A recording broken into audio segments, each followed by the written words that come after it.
మేషరాశి వారి ఇంట్లో రాత్రిపూట ఈ దేవత రహస్యంగా తిరుగుతుంది. గజ్జెల సౌండ్ తోటి గల్లు గల్లుమనుకుంటా రాత్రి సమయంలో మీ ఇంటి చుట్టూతా, మీ ఇంటి బయట, మీ ఇంటి ఆవరణలో ఆ దేవత తిరుగుతూ ఉంది. మీలో కొంతమంది గమనించినట్లయితే రాత్రి సమయంలో మీకు గల్లు గల్లుమని గజ్జెల శబ్దం కూడా వినిపించే ఉంటుంది. కొంతమందికి కుటుంబ సభ్యులను మీరు అడిగినట్లయితే మీకు తెలుస్తుంది.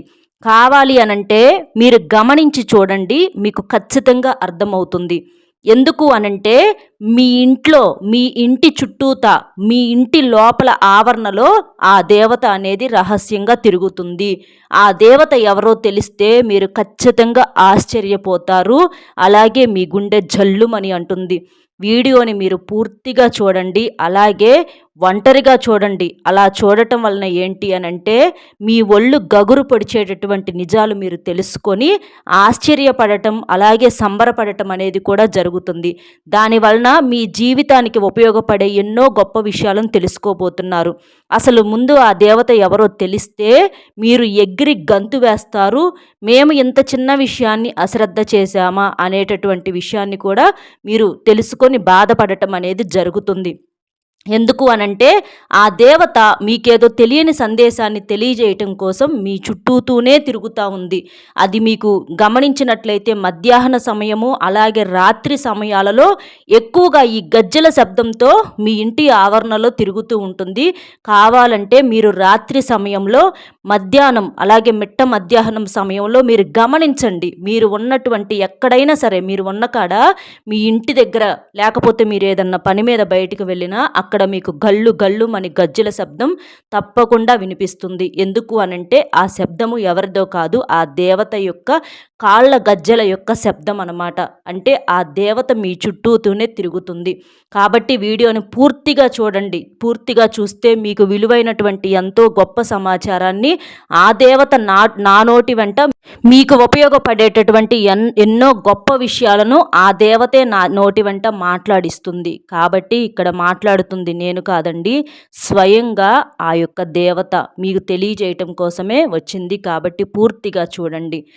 ఎందుకు అనంటే దైవం ఎప్పుడూ కూడా దైవం రూపంలో వస్తే అది చూసి తట్టుకునేటటువంటి శక్తి మానవులకు, మనకు ఎవ్వరికీ ఉండదు. దైవం సాక్షాత్తు దైవం రూపంలో ఎదురుగా వచ్చి నుంచుంటే ఖచ్చితంగా మన గుండెలు ఆగిపోతాయని చెప్పేసుకోవచ్చు. కాబట్టి దైవం ఎప్పుడూ కూడా ఏదో ఒక రూపంలో మనకు దర్శనమిస్తుంది. ఏదో ఒక మాట రూపంలో మనకు, మన జీవితానికి ఉపయోగపడేటటువంటి గొప్ప సందేశాలను ఎవరో ఒక మాట రూపంలో, ఏదో ఒక రూపంలో తెలియజేస్తుంది.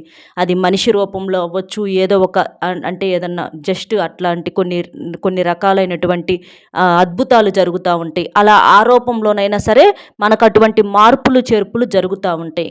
కాబట్టి ఏముందలే అని చెప్పేసి అశ్రద్ధ చేసి, నిర్లక్ష్యం చేసి, ఈ మూఢనమ్మకాలు ఇవన్నీ ఏదో చెప్తూ ఉంటారు వీడియో కోసము, అది ఇదని చెప్పేసి కొంతమంది కొట్టి పారేస్తూ ఉంటారు. వాళ్ళు మేమే మేధావులం, మేమే తెలివిగల వాళ్ళం, మాకే సకలం సర్వస్వం తెలుసు అని చెప్పేసేసి అనుకుంటూ ఉంటారు. అలా అన్ని విషయాల్లో కూడా మనం అనుకోకూడదండి. ముఖ్యంగా ఆ దైవం విషయంలో అస్సలు అనుకోకూడదు. ఎందుకు అనంటే దైవాన్ని నమ్మిన వారు ఎవ్వరూ కూడా చెడిపోయినట్లుగా ఇంతవరకు చరిత్రలోనే లేదు. దైవం అంటే అసలు ఆ నమ్మకమే లేకపోతే ఇక మన జీవితానికి అర్థము పరమార్థము అనేది ఉండదు. కాబట్టి దేన్ని నమ్మినా నమ్మకపోయినా దైవాన్ని మాత్రం ఎంత పెద్ద శాస్త్రవేత్తలైనా సరే నమ్మాల్సిందే. ఎందుకంటే ఆ శక్తి అటువంటిది. నమ్మిన వారు ఎవ్వరు చెడిపోయిన వాళ్ళు లేరు. నమ్మకుండా ఏముందలే అని చెప్పేసి కొట్టి పారేసిన వాళ్ళు బాగుపడిన వాళ్ళు లేరు. కాబట్టి అది మీరు గమనించుకుంటే మీకు పూర్తిగా తెలుస్తుంది. ఇక ఈ మేషరాశి వారి విషయానికి వస్తే రాశి చక్రంలో వీరిది మొట్టమొదటి రాశి. ఈ రాశికి అధిపతి కుజుడు. ఈ మేషరాశి వారు వచ్చేటప్పటికి వ్యక్తిగతంగా చాలా చాలా మంచివారండి. ఎంత మంచితనం అంటే వీరికి, అంటే ఎంత ఇబ్బందుల్లో ఉన్నా, అసలు వీరికి శక్తి సామర్థ్యం లేకపోయినా సరే ఎదుటివారు ఎవరైనా ఇబ్బందుల్లో ఉంటే వారి గుండె అనేది కరిగిపోయి వారికి చేతనైనటువంటి సహాయం ఏదో ఒకటి చేస్తారనమాట. అంత మంచి వ్యక్తులుగా వీరిని చెప్పుకోవచ్చు. అలాగే వీరి దగ్గర అమాయకత్వం ఉంది, చురుకుదనము ఉంది, తెలివితేటలు ఉన్నాయి. ఇట్లా మనకి అన్ని రకాలైనటువంటి సుగుణాలు వీరిలో ఉన్నాయని చెప్పేసి మనం చెప్పుకోవచ్చు అనమాట. కాబట్టి వీరు వ్యక్తిగతంగా చాలా మంచివారు. అలాగే వీరు చాలా తెలివైనటువంటి వారు కూడా. ఏ విషయాన్నైనా సరే వెంటనే క్యాచ్ చేసేస్తారు. చూడండి మనకిప్పుడు మేషము అనంటే మనకు అర్థం ఏంటి? మేక. మేక చూడండి ఎంత తెలివిగలదంటే మేక చాలా చాలా తెలివిగా ఉంటుంది. అలాగే ఈ మేషరాశి వ్యక్తులు కూడా చాలా తెలివిగా, చాలా చురుకుగా ఉంటారు. చాలా యాక్టివ్‌గా ఉండగలుగుతారనమాట. అట్లా ఆ మేషరాశి వాళ్ళ యొక్క ఏ పనైనా సరే చురుకుగా, తేలికగా, అవలీలగా ఎదుటివారు అసలు మా వల్ల కాదు, మేము చేయలేము అని అనుకున్నటువంటి పనిని కూడా వీళ్ళు ఆడతా పాడతా చేసి చూపిస్తారనమాట. అంత టాలెంట్ అనేది వీరి దగ్గర ఉందన్నమాట. అలాగే వీరికి మంచితనంతో పాటుగా కోపం అనేది కూడా చాలా ఎక్కువగా ఉంటుంది. ఇక ఈ మేషరాశి వాళ్ళకి కోపం వస్తే వీరంత మొండి వాళ్ళు ఇంకొకళ్ళు ఉండరనమాట. ఎంతమంది చెప్పినా కూడా వీళ్ళు ఎవ్వరి మాట కూడా వినరు. వీరు అనుకున్నది జరగాల్సిందే, అవతల వాళ్ళకి బుద్ధి చెప్పేదాకా వదిలిపెట్టరనమాట. అలాంటి మనస్తత్వం కలిగి ఉంటుంది. కానీ ఈ మేషరాశి వారి విషయానికి వస్తే చిన్నతనం నుంచి కూడా అన్ని కష్టాలేనండి. పాపం మనం గమనించినట్లయితే చిన్న వయసు నుంచి కూడా వయసుకు మించినటువంటి కష్టాలు, బాధ్యతలు అన్నీ మోస్తూ వీరి కుటుంబాన్ని వీరి కాళ్ళ మీద వీరు స్వయంగా లాక్కు రావాల్సినటువంటి పరిస్థితి అనమాట.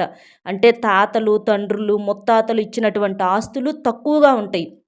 ఎక్కువగా వీరి కష్టం మీదే వీరు బ్రతకాలి, బ్రతికించాల్సినటువంటి పరిస్థితులు అనేవి వీరికి ఎక్కువగా ఉంటాయి. కాబట్టి చిన్నప్పటి నుంచి అన్ని రకాలైనటువంటి వ్యక్తుల మధ్య, అన్ని రకాలైనటువంటి మనస్తత్వాల మధ్య వీరు నలిగి పెరిగిన వారు. కాబట్టి వీరికి అన్ని రకాల విషయాలు తెలుసు అనమాట.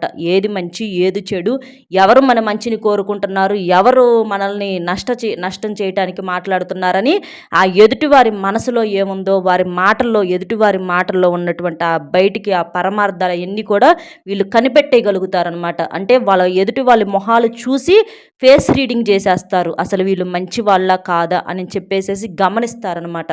కాబట్టి వీరి దగ్గర ఆ తెలివి అనేది చాలా ఎక్కువగా ఉంది. కాకపోతే వీరికి ఆ కోపం అని చెప్పేసి అనుకున్నాం కదా, ఆ కోపం అనేది మీరు కొంచెం తగ్గించుకుంటే మంచిది. లేదంటే మాత్రం మీరు చేతులారా శత్రువులను కొనుక్కొని తెచ్చుకున్నట్లు అవుతుంది.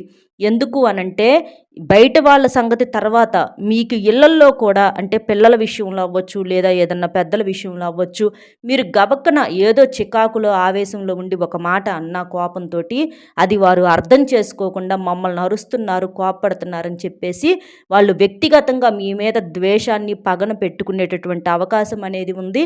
అలాగే రకరకాలైనటువంటి తిట్లు, శాపనార్థాలు పెట్టేటటువంటి అవకాశం అనేది ఉంది. కాబట్టి ఎవరి అంటే వారి మనస్తత్వాలు అలాగే ఉంటాయి. కాబట్టి వారిని పట్టించుకోకుండా ఎవరికి ఆగి మీరు సమాధానం చెప్పే ఓపిక లేకపోతే నెమ్మదిగా పక్కకు వెళ్ళిపోండి. కానీ మీరు ఎవ్వరిని ఏమీ అనొద్దు, ఏమీ చెయ్యొద్దు. మీరు సైలెంట్గా ఉండండి. ఒకవేళ తిట్టుకున్నారనుకోండి, అది వారి కర్మ వారికే ఉంటుంది. ఎప్పుడైనా సరే మంచికి మంచి, చెడుకు చెడు, నిదానంగానైనా సరే, తొందరగానైనా సరే దేవుడు మనకి ఏది చేస్తే అదే తిప్పి తిరిగి ఇస్తాడు. కాబట్టి ఈ చిన్న విషయాన్ని గమనించండి. మీకేంటంటే మీ మంచితనం వలన ఈ మధ్య మీ ఇంటికి రాత్రి సమయంలో రహస్యంగా ఈ దేవత వచ్చి వెళుతూ ఉంది. ఆ దేవత ఏంటంటే రాత్రి సమయంలో ఎక్కువగా మీరు గమనించినట్లయితే, అంటే రాత్రి 12 గంటలు, 11 గంటల నుంచి 12, 1 గంట, 2 గంటలు ఆ మధ్య సమయాల్లో మీరు గమనించినట్లయితే మీ ఇంటికి, అంటే చిన్నగా సందుల్లో అవ్వచ్చు, లేకపోతే బయట వరండా ఖాళీ ప్లేస్ ఉంటే అక్కడ అవ్వచ్చు, లేదా ఇంటి చుట్టుపక్కల అవ్వచ్చు, ఇట్లా ఏంటంటే మీకు ఒక గజ్జెల సౌండ్ వినిపిస్తూ ఉంటుంది. మీకు గమనించినట్లయితే ఇంట్లో ఎవరో ఒకళ్ళు కూడా అనే ఉంటారు. పెద్దవాళ్ళు ఉంటారు, ముసలి వాళ్ళు, పిల్లలు ఎవరో ఒకళ్ళు అనే ఉంటారు, గజ్జెల శబ్దం వినిపిస్తుంది అని చెప్పేసేసి. అంటే ఆ గజ్జెల శబ్దం ఎవరంటే ఆ దేవత మీ ఇంటి చుట్టూతా తిరుగుతుంది. ఆ గజ్జెలు ఆ దేవత యొక్క కాలి యొక్క గజ్జెలనమాట. నిజంగానండి ఆ గజ్జెల శబ్దం అంటే ఆ దేవత తిరగటము, ఆ చప్పుడును మీరు వినగలగటం అంటే ఎంత అదృష్టవంతులో అని చెప్పుకోవచ్చు అనమాట. మీరు చాలా మంచివారు కాబట్టి ఆ అదృష్టము అలా వినగలగటం అనేటటువంటి వరం మీకు దక్కింది. అంటే మీ ఇంటి చుట్టూతా సాక్షాత్తు అంటే ఆ లక్ష్మీదేవి, అలాగే ఆ అమ్మవారు మీ ఇంటి చుట్టూతా మీ ఇంటి ఆవరణలో తిరుగుతున్నారని చెప్పుకోవచ్చు అనమాట. మీరు మనస్ఫూర్తిగా నమ్ముకున్నటువంటి అమ్మవారు, ఇంకా పూర్తిగా చెప్పాలంటే మీ ఇంటి యొక్క దైవం, లేదా మీ ఇంటి యొక్క కులదేవత అనేవాళ్ళు ఉంటారు కదా, ఆ మీ ఇంటి యొక్క కులదేవత మీ ఇంటి ఆవరణలో మీ ఇంటి చుట్టూతా తిరుగుతుంది. అంటే ఆ దేవత అలా తిరగటం అంటే ఏంటి? ఇక మీకున్నటువంటి మీ ఇంటి మీద మీకున్నటువంటి సమస్యలు, కష్టాలు, ఏదన్నా దోషాలు అవి మొత్తం కూడా తొలగించటానికి ఆ అమ్మ అడుగుపెట్టింది. ఇక ఆ అమ్మ అడుగుపెట్టిన తర్వాత ఇంక సమస్యలనేవి ఉండటానికి అవకాశమే లేదు. కాబట్టి అవన్నీ కూడా ఇక మీకు పూర్తిగా పోయేటటువంటి అవకాశం అనేది దక్కింది. ఆ అమ్మ యొక్క అడుగు మీ ఇంట పడింది కాబట్టి నిజంగా మీరు చాలా అదృష్టవంతులుగా చెప్పుకోవచ్చండి. ఆ అమ్మ ఎవరు అనంటే మీ ఇంటి యొక్క కులదేవత. మీకు అంటే చాలామందికి తెలిసే ఉంటుంది ఈ యొక్క విషయము. ఒకవేళ తెలియకపోతే మీ పెద్దవారిని ఎవరైనా మీ బంధువులను కానీ, మీ పెద్దవాళ్ళని ఎవరినైనా అడిగితే వాళ్ళు చెప్తారు. మీ ఇంటి యొక్క కులదేవత మీ ఇంటి చుట్టూతా తిరుగుతుంది. అంటే మీకున్నటువంటి సమస్యలనన్నింటిని తొలగించి మీకు ధనపరంగా ఏదన్నా ఆర్థిక సమస్యల్లో, అప్పుల్లో అవ్వచ్చు, మానసిక సమస్యలు అవ్వచ్చు, కుటుంబంలో కలహాలు అవ్వచ్చు, ఇట్లా ఏది ఉన్నా సరే వాటన్నింటిని తీసేసి మీ జీవితానికి మంచి చేకూర్చటానికి సాక్షాత్తు ఆ అమ్మ మీ ఇంట్లో అడుగుపెట్టింది. కాబట్టి ఆ అమ్మ మీకు తెలియజేయాలనుకున్న సందేశం ఏంటంటే, మీరు కూడా మీ శక్తికి తగినట్లుగా ఆ అమ్మకు పూజలు చేస్తూ ఉంటే ఆ అమ్మ ఇంకా పూర్తిగా శాంతించి మీకు ఇవ్వాలనుకున్నటువంటి అన్ని రకాలైనటువంటి శుభాలు మంచి జరిగేటట్లుగా ఆ అమ్మ యొక్క నిండు ఆశీర్వాదాలు మీకు ఉంటాయి. కాబట్టి నా నోటి వెంట ఈ ఈ గొప్ప విషయాన్ని మీకు తెలియజేస్తుంది. కాబట్టి ఏముందలే అని చెప్పేసేసి అస్సలు కొట్టిపారేయొద్దండి. కావాలంటే మీరు కనుక్కోండి. మీ పెద్దవాళ్ళని అడిగితే ఖచ్చితంగా వారు చెబుతారు. అలా తెలుసుకొని ఆ అమ్మ యొక్క పటాన్ని కానీ లేదా గుడికి కానీ వెళ్ళేసేసి ఆ అమ్మకు చక్కగా పూజలు చేసుకొని ఆ అమ్మ యొక్క నిండు ఆశీర్వాదాలు మీరు తీసుకోవటం వలన మీకున్నటువంటి సమస్యలు మొత్తం పూర్తిగా పోతాయి. మీరు ఏదైనా కొత్తగా గృహ నిర్మాణం చేసుకునే అవకాశం ఉంది అంటే డబ్బు పరంగా బాగా కలిసి వస్తుందన్నమాట. అంటే ఇక డబ్బుకు దిగులు లేదని చెప్పుకోవచ్చు. మీకున్నటువంటి దరిద్ర బాధలన్నీ కూడా పోయాయని చెప్పుకోవచ్చు. ఆ అమ్మ యొక్క అడుగుతోటి మీరు ఏదైనా కొనుగోలు చేయొచ్చు. భూములు అవ్వచ్చు, పొలాలు అవ్వచ్చు, ఇళ్ల స్థలాలు అవ్వచ్చు, లేదా ఏదైనా బంగారం అవ్వచ్చు. ఇట్లా డబ్బుకు సంబంధించి ఏదన్నా ఆస్తులకు సంబంధించి మంచిగా ఏదన్నా కొనుగోలు చేసుకునేటటువంటి అవకాశం అనేది ఉంది. అలాగే మీ ఇంట్లో శుభకార్యాలు జరిగేటటువంటి అవకాశం ఉంది. చాలా వరకు కూడా మీకు అంటే ఇంట్లో ఉన్నటువంటి శని దోషాలన్నీ పోయి మీ ఇంటి పరంగా ఇప్పటి నుంచి సంతోషమైనటువంటి వాతావరణం మీరు చూడబోతున్నారని చెప్పుకోవచ్చు. ఇట్లా మీకు ఏదన్నా మీ ఇంట్లో ఏదన్నా పెళ్ళిళ్ళు జరగవచ్చు, ఏదన్నా మీకు గవర్నమెంట్ ఉద్యోగాలు రావచ్చు, సంతానం లేని వారికి సంతానం కలగవచ్చు, అనారోగ్యంతో బాధపడే వాళ్ళకు ఆరోగ్యం మంచిగా రావచ్చు, మీరు ఏదన్నా తీరని కోరికలతో ఇబ్బంది పడుతూ ఉంటే ఆ కోరికలన్నీ తీరొచ్చు. ఇట్లా డబ్బు పరంగా మాకు కలిసి రావట్లేదు అనుకున్న వాళ్ళకు బాగా కలిసి రావటము, అప్పులతో ఏదన్నా ఇబ్బంది పడుతుంటే ఆ అప్పులు తీరటం, మానసిక సంఘర్షణ అనేది తగ్గటము, పిల్లలు మీకు మంచి మార్కులతో పాస్ అవ్వటము, ఇట్లా మీ భార్యాభర్తల మధ్య గొడవలు తగ్గటము, ప్రేమించుకునే వాళ్ళ మధ్య ఏదన్నా సమస్యలు ఉంటే తగ్గటము, కోర్టు కేసుల్లో ఏదన్నా వాయిదాలు ఉంటే ఆ తీర్పులు మీకు అనుకూలంగా రావటము, ఇట్లా మీకు ఎలాంటి సమస్యలు ఉన్నా సరే అవన్నీ కూడా పోయి ఇక మీ జీవితం అనేది బంగారుమయం అవబోతుందని చెప్పుకోవచ్చు. ఇక పట్టిందల్లా కూడా బంగారం అవుతుంది. మీకు తిరుగుండదు. చిన్న చిన్న సమస్యలు వస్తాయి. ఎందుకంటే ఈ గ్రహాలు దోషాలు, ఈ గ్రహాలు ఏంటంటే మనకి ఏ రోజుకు ఆ రోజు, ఏ క్షణానికి ఆ క్షణం అట్లా మారుతూ ఉంటాయి కాబట్టి చిన్న చిన్నవి వస్తాయి. కానీ వాటి వల్ల ఎటువంటి సమస్యలను కానీ ఎటువంటి నష్టాలను కానీ ఆ అమ్మ మీ మీద ఇక ఎప్పుడూ కూడా పడనివ్వదు. ఇక మీ జీవితంలో ఎప్పుడు కూడా మీకు పడనివ్వదు. ఇట్లా ఈ దోషాల వల్ల ఈ దోషాలు కాసేపటికి ఒకసారి అట్లా మారుతూ ఉంటాయి, మళ్ళీ ఆ అమ్మ మమ్మల్ని విడిచిపెట్టిద్ది అని చెప్పేసేసి అనుకుంటే మీరు పొరపాటే. ఆ అమ్మ అడుగు పెట్టిన తర్వాత మీ ఇంట ఇక బయటికి అడుగు పెట్టడం అనేది ఉండదు. ఇక మీతో ఉండిపోవటానికే వచ్చింది. మీరు ఇక పూర్తిగా ఉంచుకోవాలనంటే ఆ అమ్మకు మీరు చేతనైనటువంటి పూజలు చేసుకొని అలా చేసుకుంటూ ఉంటే ఆ అమ్మ పూర్తిగా ఇక మీతో ఉంటుంది. అది ఉంచుకుంటారా ఉంచుకోరా అనేది మీ ఇష్టం మీద, మీరు చేసేటటువంటి పనుల మీద, మీ నమ్మకం మీద, మీ ఇక కష్టం మీద ఆధారపడి ఉంటుందన్నమాట. కాబట్టి అవకాశం ఆ అమ్మ మీకు ఇచ్చింది, నా రూపంలో చెప్పించింది. ఇక మీరు నమ్ముతారా? నమ్మరా? ఆ అవకాశాన్ని వాడుకుంటారా లేదా? ఆ అమ్మకు పూజలు చేసుకొని మీ ఇంట ఎప్పుడూ ఉంచుకుంటారా? లేదా పట్టించుకోకుండా ఏముందిలే అని చెప్పేసేసి పక్కకు నెట్టేస్తారా? అన్న విషయం మీ మీద ఆధారపడి ఉంది. కానీ చెప్తున్నానండి, మీరు గనక ఏముందిలే అని పట్టించుకోకపోతే కొన్ని రకాలైనటువంటి నష్టాలు సమస్యలు వచ్చేటటువంటి అవకాశం అయితే మాత్రం తప్పకుండా ఉంది. కాబట్టి ఎక్కువ ఆర్భాటం ఏం అవసరం లేదండి. సింపుల్‌గా ఒక దీపం వెలిగించండి ఆ అమ్మకు. ఒక కొబ్బరికాయ కొట్టుకోండి. ఒక అరటిపండు పెట్టండి, ఒక చిన్న బెల్లం ముక్క పెట్టండి, కాస్త పొంగలో ఏదో ఒకటి చేసి పెట్టండి. అవి చాలు. ఆ అమ్మకు మనం ప్రేమగా ఒక అరటిపండు పెట్టినా చాలు. ఆ అమ్మకు ఆ నైవేద్యము చాలా కడుపు నింపుతుందన్నమాట. మన జీవితాల్లో ఎటువంటి సమస్యలు రాకుండా ఆ అమ్మ చూసుకుంటుంది. కాబట్టి చక్కగా చేయండి.